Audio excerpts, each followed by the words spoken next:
True delegation of decision-making authority can be a daunting task. Most leaders I work with, they genuinely struggle to get started. It feels too big, feels too risky at first. That's why I use the following exercise to simplify that first step and start with a few easy wins. Take about 5 to 10 minutes, for some of you it won't even take that long, and think about whatever material decisions have been made in your company in the last week or so.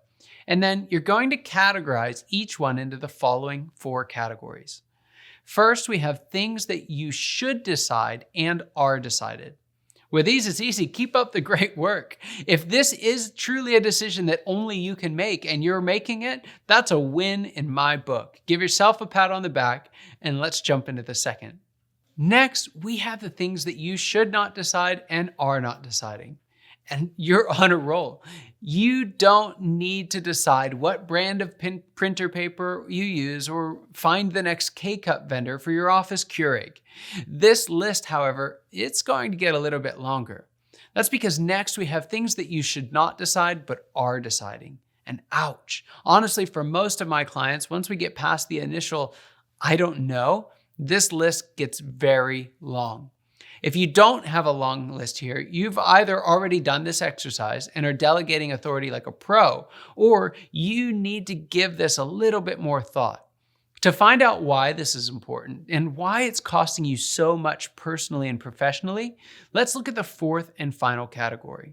And it's this. These are things that you should decide but are not deciding. And this is where change is going to happen in your life and in your business. This category is full of those items that we know we need to do but can't find the time to do. They may not be urgent, but they are important.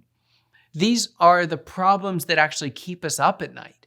These are the opportunities that when we miss them, we truly regret it. When your schedule and your to-do list and your mind space are so chock full of all this other stuff, there's simply not enough room for these incredibly important tasks.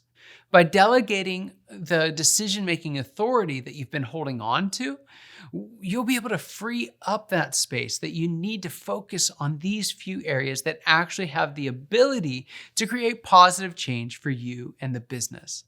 To start small, focus on delegating any should nots that you've been hanging on to.